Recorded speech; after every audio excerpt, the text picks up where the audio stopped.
สวัสดีครับมาพบกับช่องเตาดินไร้ควันมาพบกับแบบรายละเอียดกันเลยครับผม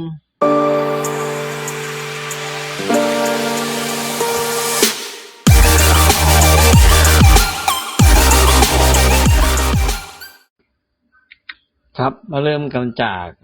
เราขุดดินลงไปเนี่ยความลึกประมาณสัก40-50 เซนนะครับแล้วก็ทำตามรูปเลยก็คือเป็นรูปไขว้นะครับกากบาทไขว้ให้แต่ละส่วนปลายของเป็นท่อนะครับที่เจาะลงไปใต้ดินนะครับในความลึกว่าขุด40 เซนเนี่ยมันก็ประมาณทำท่อให้มันโผล่ขึ้นมาบนหน้าดินนะครับเดี๋ยวดูรูปต่อไปเรื่อยๆเดี๋ยวจะเห็นว่ามันเป็นยังไงนะครับขุดประมาณเนี้ยนะครับอย่าลึกกว่านี้นะครับ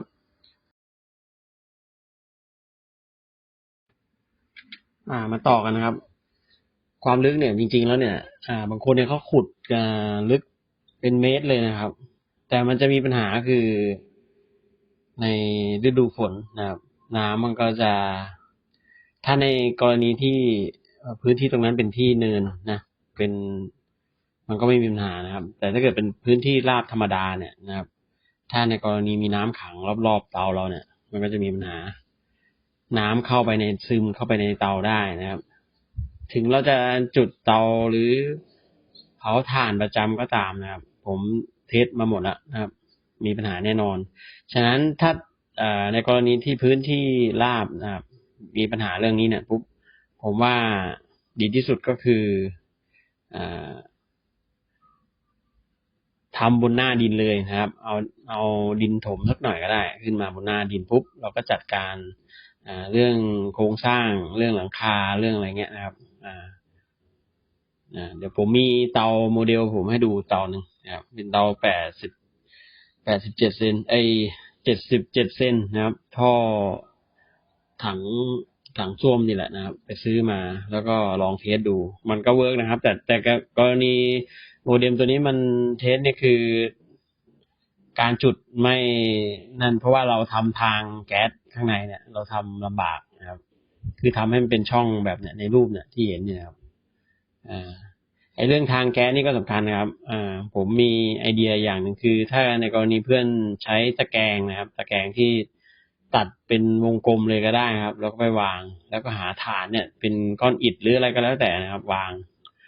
เพื่อให้มันรับน้ำหนักฟืนที่เราใส่ลงมาแล้วก็ไม่ให้ไปรบกวนทางข้างล่างนะครับอันนั้นจะเวิร์กสุด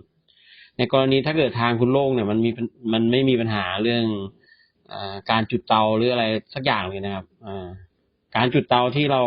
กำหนดระยะเวลาไม่ได้เนี่ยเตาดินเนี่ยส่วนใหญ่ก็คือเทคโนโลยีตรงเนี้ยเราไม่เหมือนรังผึ้งครับถ้าเกิดมีขี้เถ้าบรรจุ มาตันรังผึ้งนะเวลาที่เราก่อไฟที่เตานะมันก็มีปัญหานะครับ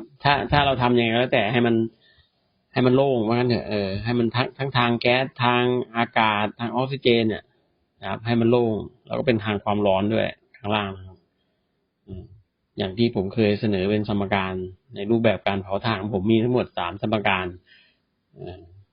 กรณีสมการที่1ก็คือจากเอาไม้แล้วก็ให้ความร้อนเข้าไปปุ๊บเนี่ยมันก็จะควันที่มันเกิดขึ้นก็คือมันเป็นสิ่งที่ระเหยออกมาจากไม้นะครับมันก็จะเป็นควันที่สีขาวแล้วก็หนักก็เพราะว่ามันมีความชื้นนะครับมีมอยเจอร์ในอยู่ในไม้ เพราะว่าปกติเนี่ยไม้เนี่ยถ้าจะตัดสดๆเนี่ยมันก็จะมีมอยเจอร์ประมาณ 70% นะส่วนประกอบก็คือน้ำ 70%เหมือนร่างกายมนุษย์นี่แหละนะครับทีนี้เราก็ทำยังไงก็คือให้มันติดเรื่องติดนี่เดี๋ยวผมจะทำกราฟให้ดูนะครับทำไม่ใช่กราฟก็คือใส่ภาพให้ดูนะครับเรื่องการติดไฟของฟืนเนี่ยจะสดขนาดไหนก็แล้วแต่มันติดอยู่แล้วนะครับถ้าเกิดคุณใช้ฟืนในการวางฟืนวางฟืนที่แห้งครับเป็นจุดๆไว้นะครับส่วนใหญ่ที่ผมติดช้าหรือติดอะไรก็แล้วแต่เนี่ยมันเกิดจากในกรณีคุณ ไม้แห้งคุณน้อยนะครับ แล้วก็ไม้สดนี่เยอะนะครับ ความสดเนี่ย จริงๆแล้วเนี่ยมันมีตัววัดนะ ถ้าเกิดไปหาซื้อตำราซาด้าก็ได้ครับมันจะรู้ว่าพอเราปักเข้าไปในเนื้อไม้ปุ๊บเนี่ยมันจะมีวัดค่าความชื้นในนั้นนะครับ ว่ากี่เปอร์เซ็นต์เราก็เอาเทียบจากเครื่องมือวัดตรงนั้นเลยก็ได้นะครับ เอาเครื่องมือวัดเป็นมาตรฐาน ไม่ต้องว่าจริงๆแล้วมันเท่าไหร่อะไรเงี้ยไม่จำเป็นก็คือสมมติว่าวัดได้80%เงี้ยก็คือเอาตัวนั้นแหละใช้ตัวนั้นตลอดเลย ยี่ห้อนั้นตลอดเลยมันก็เป็นการที่ว่าเรามีการบันทึกแล้วนะครับ เราอย่าไปเผากันตามภาษาบ้านๆนะครับเพราะตรงนั้นเราไม่มีการจดบันทึกหรืออะไรสักอย่าง มันจะมีผลต่อไซเคิลไทม์นะครับ ก็คือลูปในการเผาถ่านเนี่ยเห็นไหมครับ หลายคลิปเลยนะครับ ผมเห็นก็คือไม่สามารถบอกได้ว่าเวลาเท่าไหร่ถูกไหมครับ มันจะบอกได้ไงครับเพราะว่าคุณไม่ได้ควบคุมอะไรสักอย่างถูกไหมคุณก็จุดไปตามภาษาคุณนั่นแหละที่ผมเห็นนี่คือตัวเองนะที่ผมทำอยู่เนี่ย เพราะว่าอย่างสมมุติว่าไฟฟืนกำลังเตาเรากำลังจะติดเนี่ยนะครับ ก็สังเกตจากควันเนี่ยแล้วเราก็ต้องดันควันเยอะเงี้ยที่ไม่มีถังบำบัดนี่คือเรื่องนี้แหละพอควันเยอะปุ๊บเราก็หยุดก็ไม่ไปต่อทีนี้ผลเสียมีนะครับในการที่ว่าเราจุดเนี่ยปุ๊บฟืนแห้งเราตรงนั้นอ่ะไอจุดที่เราวางฟืนอ่ะกลายเป็นว่าถ้าเราปล่อยไม่อัดอากาศต่อนะมันก็จะมีปัญหาละมันไม่ไปต่อนะครับมันไม่เพราะว่าเราคุมมันไว้เนี่ยมันไม่มีเปลวเพลิงเข้าใจไหมครับเพราะว่าไอเตาเราเนี่ยที่เป็นทรงกลมเนี่ยคุมไว้เนี่ย มันไม่มีเปลวไฟนะข้างในอ่ะมันเป็นแค่ความร้อนเหมือนถ่านอ่ะทีนี้บางคนมีปัญหาถามเรื่องการเลี้ยงไม้ยิ่งคุณเลี้ยงไม้ชิดเท่าไหร่เนี่ยการถ่ายเทความร้อนจากพูดง่ายๆนะฟืนอีกดุ้นนึงไปอีกดุ้นนึงเนี่ยมันง่ายนะครับแต่ถ้าเกิดคุณเลี้ยงไม้ไม่ชิดแล้วก็เป็นป่องเป็นรอยแยกของอากาศมันมีอากาศเข้าไปสัมผัสปุ๊บพอมันเป็นถ่านถูกไหมเพราะว่าเวลามันไหม้มาปุ๊บเนี่ยมันเริ่มเป็นถ่านปุ๊บมันก็ต้องแผ่รังสีไปให้ดุลต่อไปในติดมันก็ลำบากถูกไหมครับนี่คิดตามระบบง่ายๆนะถ้าพูดเรื่องทางฟิสิกส์เข้ามาปุ๊บเนี่ยมันปวดหัวกันอีกแหละผมก็พยายามอธิบายให้ง่ายว่ามันเกี่ยวอะไรนะครับแล้วอย่างหนึ่งถ้าเราเลี้ยงไม้แน่นเท่าไหร่เนี่ยเราก็ได้ถ่านมากเท่านั้นนะครับอันนี้พูดเรื่องถ่านที่เอาไปขายในกรณีเราไปขายกันก่อนนะครับผมถามเพื่อนนิดนึงตั้งแต่เผาถ่านมาเนี่ยเคยเอากระสอบเนี่ยไปชั่งไหมชั่งน้ำหนักแต่ละล็อตของเราเนี่ยบางคนก็จะบอกว่าไม้แต่ละชนิดความแกร่งของมันไม่เหมือนกันถูกครับเพราะว่าเนื้อไม้อยู่ที่เนื้อไม้ความหนาแน่นของเนื้อไม้นะครับแล้วน้ำหนักเนี่ยเคยไปชั่งกันไหมครับว่าอย่างกระสอบอาหารสัตว์30 กิโลเงี้ยนะครับมันไม่ได้ตามอาหารสัตว์นะเพราะว่าความหนาแน่นไม่เหมือนกันครับความหนาแน่นของถ่านนะไม่ใช่ของไม้นะครับเราก็ลองชั่งดูสมมติว่าเราเผาไม้รวมไม้รวมก็ได้นะครับอย่างผมชั่งดูเนี่ยคือมัน16 ถึง 18 กิโลนะครับทีนี้เราก็เอามาตรฐานตรงนี้แหละในกรณีถ้าเกิดเราชั่งปุ๊บมันได้20 กิโลเงี้ยคุณก็คิดละว่าไม้ของคุณมันมีความหนาแน่นสูงบางก้อนบางอะไรเงี้ยเราก็หาอะไรที่ไปเสริมเข้าไปแล้วให้มันดรอปลงอีก2 กิโลก็เหลือ18 กิโลเงี้ยนะครับมันจะมีมาตรฐานของเราอยู่นะครับคนที่ทำแล้วก็โอเคนะครับแต่ว่าถ้าคนที่ยังไม่ทำเนี่ยผมแนะนิดนึงนะครับเพราะว่าเวลาที่เราเผาถ่านเนี่ยมีแต่คนอ้างว่าชนิดของไม้แหละจริงๆไม่เกี่ยวครับถ้าคุณเผาอุณหภูมิเกือบ1,000 องศาเงี้ยมันก็จะกลายเป็นว่าถ่านเป็นถ่านกำมันแล้วแต่ว่ามันก็จะมีผลก็คือความหนาแน่นของไม้อย่างไม้ผมเปรียบเทียบง่ายๆก็ได้ครับเอาไม้มะค่ามาเผากับไม้อะไรเดียไม้ยางไม้ยางพาราถูกไหมความหนาแน่นมันต่างกันนะครับที่บอกว่าถ่านแข็งอย่างงู้นอย่างนี้ไม่ใช่ก็คือถ้าเกิดคุณเผาถึงอุณหภูมินี้นะ1,000 องศาปุ๊บเนี่ยมันจะเป็นถ่านกับมันแล้วนะครับถ่านกับมันเนี่ยมันก็จะมีเปอร์เซ็นต์คาร์บอนเนี่ยประมาณ 88% ถึง 90% นะครับฉะนั้นไอคาร์บอนเนี่ยมันจะเพียวความคาร์บอนอยู่แล้วเกือบ 100% เนี่ย มันให้ความร้อนเท่ากันครับเพราะมันเป็นธาตุนะครับคาร์บอนก็คือธาตุนะครับซีนะครับอันนี้อธิบายนิดนึงเพราะว่าเห็นเพื่อนเถียงกันเยอะแยะมากมายนะครับผมพยายามอธิบายในหลักของอย่าลืมนะครับฟิสิกส์นี่เป็นเรื่องของธรรมชาตินะ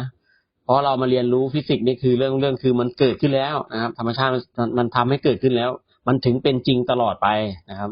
หลักของฟิสิกส์นี่เป็นทั้งจักรวาลนะครับนี้คุณก็ไม่ต้องมาเถียงแล้วครับว่ามันทำไมอย่างนั้นอย่างนี้อะไรเงี้ยไม่เกี่ยวนะครับแต่เรารู้ให้ลึกนะครับรู้ให้จริงหน่อยผมจริงนิดนึงนะครับถ้างั้นเราจะพัฒนาได้นะครับพัฒนาเนี่ยบ้านเรานี่แหละประเทศไทยไปเห็นการเผาถ่านของต่างประเทศเนี่ยเขาก็แตกต่างกับเราเพราะว่าเขามีการบันทึกการจดการจ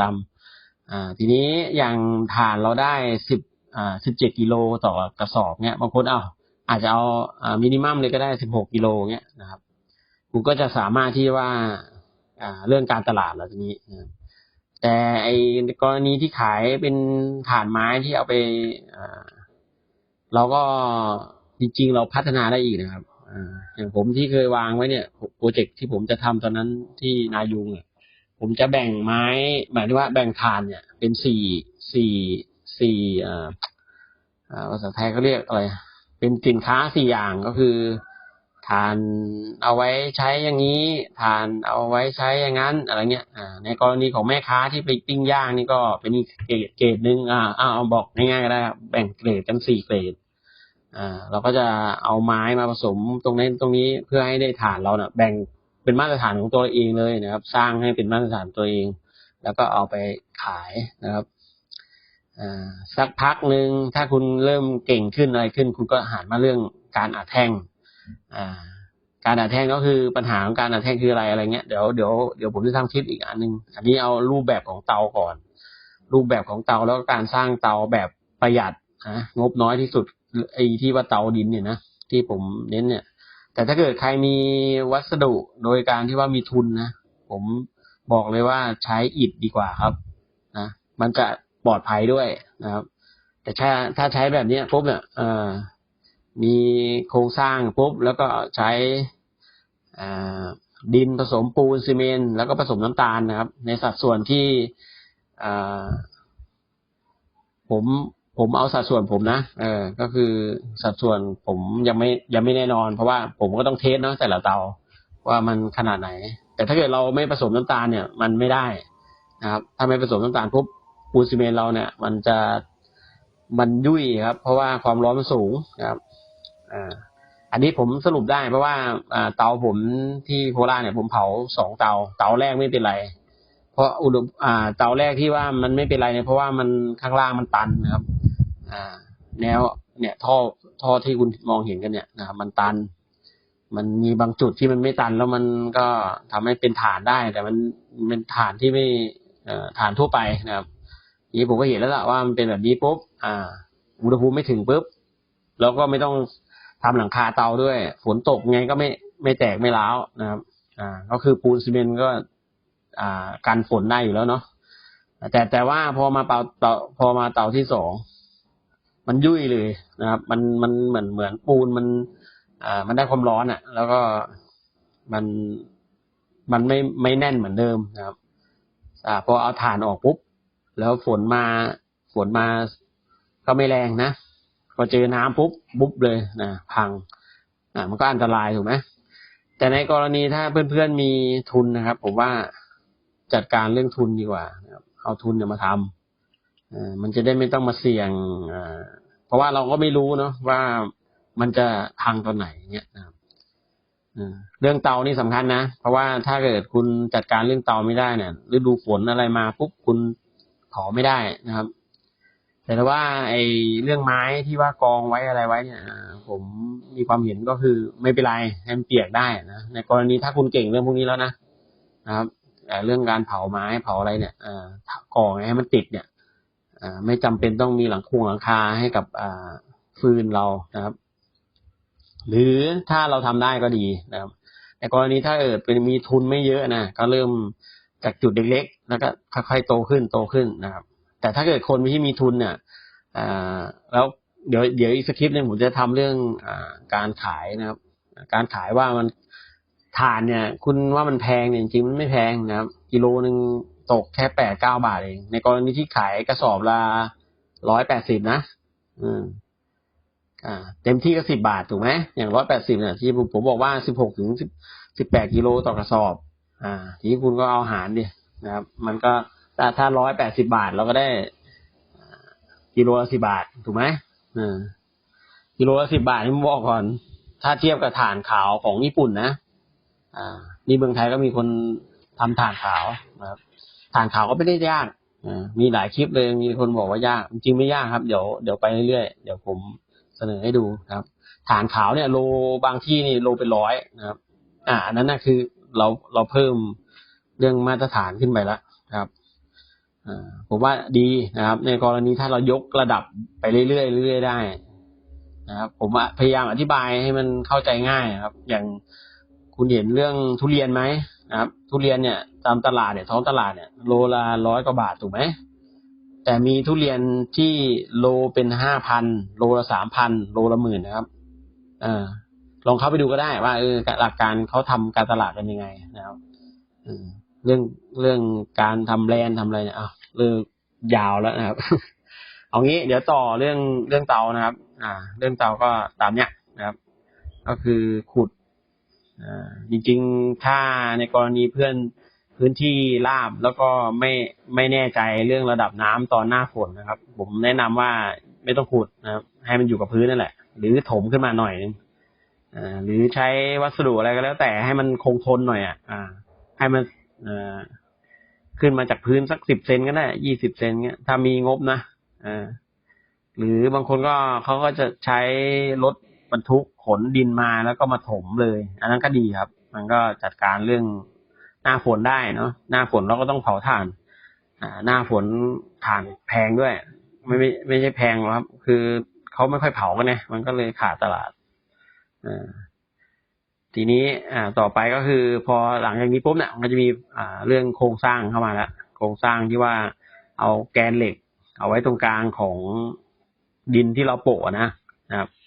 เพื่อตามหลักเนี่ยคือเราให้เหล็กเนี่ยเป็นตัวยึดนะครับผมก็ใช้ลวดเล็กๆเองนะครับจริงๆมันต้องเป็นลวด2 มิลนะครับมันจะดีกว่าแต่ถ้าเกิดคุณเอาสัมผัสกับความร้อนในเตาเลยเนี่ยผมว่าไม่นานนะครับไม่นานก็พังอีกนะครับแต่ในกรณีของเตาโบราณที่เขาเผากันเนี่ยที่เขาเผาแล้วมันไม่พังเนี่ยฟังผมนิดนึงนะอุณหภูมิมันไม่เหมือนถ่านที่เราทำแบบนี้นะครับคือผมเนี่ยต่อยอดไงเขาเตาโบราณเขาทำอุณหภูมิประมาณตามเต็มที่300-400 องศานะครับก็เราพอเราอุณหภูมิเป็น1,000เนี่ยนะครับในการเขาเรียกอะไรค่าความเสื่อมของวัสดุเนี่ยมันเป็นทุกอย่างอยู่แล้วทีนี้ก็เลยมาแย้งนิดนึงเดี๋ยวผมแชร์นิดนึงครับเรื่องเตาซูเปอร์ซันนะครับเตาซูเปอร์ซันถึงคุณจะเป็นเตาใหญ่โตเป็น10,000 ลิตรก็ตามนะครับแต่เรื่องอุณหภูมิครับเหล็กที่คุณเอามาทำเตาเนี่ยมันเขาเอาเป็นถังส่วนใหญ่จะเป็นถังแอร์มั่งถังในอุตสาหกรรมนะที่เขาขายเป็นมือสองเนี่ยแล้วก็เอามาโมดิฟายทำเป็นถังเผาถ่านเนี่ยนะครับมันมีค่าเสื่อมของวัสดุอยู่แล้วถ้าใครที่เชื่อมเป็นหรือซ่อมเป็นแมนเทนแนนซ์เป็นเนี่ยคือก็โอเคนะเพราะว่ามันใช้ผิดทางนะครับในกรณีอย่างเตาซูเปอร์ซันเนี่ยผมบอกก่อนอุณหภูมิคุณสูงแน่นะครับไม่เหมือนเตาดินนะเตาดินนี่ถ้าจัดการเรื่องจะเอาอุณหภูมิต่ำก็ได้ไม่ต้องจะเอาอุณหภูมิสูงแต่ถ่านมันก็จะไม่ได้เกรดไม่ดีไงแต่เตาซูเปอร์ซันนี่มันจะเป็น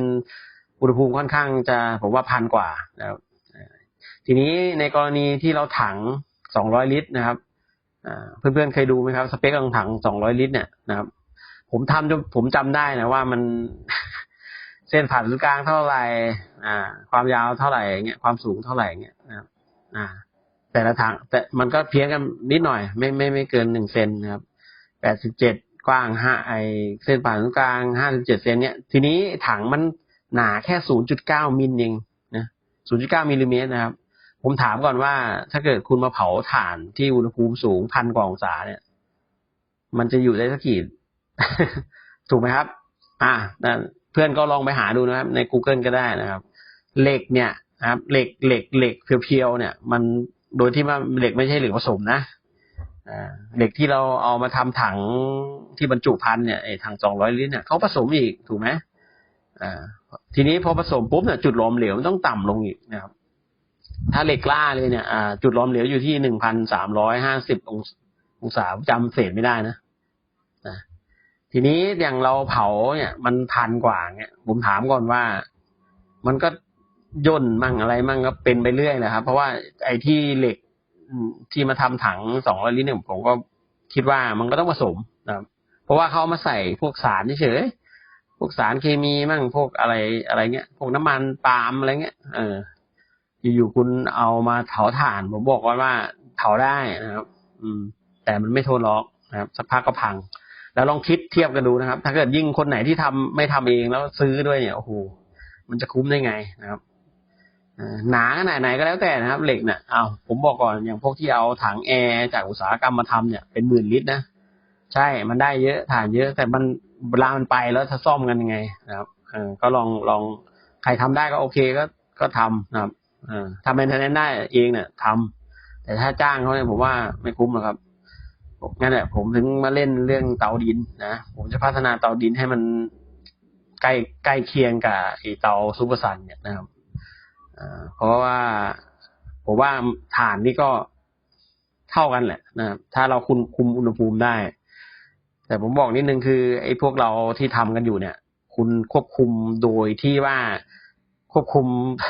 เขาไม่เรียกควบคุมหรอกครับเขาเรียกจุดแล้วก็หลีตรงนั้นตรงนี้อะไรเงี้ยมันไม่เป็นค่ามาตรฐานนะครับแต่ถ้าเกิดในกรณีถ้าเรามีวาล์วทำวาล์วคอนโทรลเหมือนในอุตสาหกรรมเนี้ยนะครับมันจะเร็วกว่านะครับผมบอกว่าเตาเนี่ยผมว่าไม่น่าจะเกิน3-4 ชั่วโมงนะครับในกรณี2 เมตรนะปริมาตรเท่านี้อะไรเงี้ยเผาถ่านเนี่ยมันคุมได้นะครับแต่ว่ามันต้องมีโฟเลตออกซิเจนเข้าเท่าไรออกตรงนี้เท่าไรอะไรเงี้ยมันเขาทำกันเนี่ยเป็นออโต้คอนโทรลเลยนะครับในอุตสาหกรรมทีนี้อย่างเตาอุตสาหกรรมที่เดี๋ยวผมเอาคลิปให้ดูนะครับเตาอุตสาหกรรมที่ทำถ่านเนี่ยในฝั่งของเมืองจีนเดี๋ยวนี้ก็มีบริษัททำพวกเตาเผาถ่านนะครับใหญ่ๆในเคสของ300 กิโลถ่านนะครับถ่านที่ออกมาเนี่ย300 กิโลกรัมต่อชั่วโมงนะครับสเปคเนี่ยประมาณเกือบ80,000 เหรียญมั้งนะครับ80,000 เหรียญหรือเท่าไหร่เนี่ยนะผมจำไม่ได้นะเดี๋ยวผมค้นอีกทีนึงนะครับเพราะเมื่อก่อนเคยจะทำโปรเจกต์นี้อยู่นะครับก็เลยแต่ลืมไปละครับทีนี้ก็มาต่อเรื่องของเรานะครับก็เอาไอ้โครงสร้างเหล็กเอาไว้ตรงกลางแล้วก็ปั้นขึ้นไปเป็นรูปนะครับเดี๋ยวยังไงเนี่ยเดี๋ยวผมนั่นอีกทีนึงนะเอาเคลียร์แค่นี้ก่อน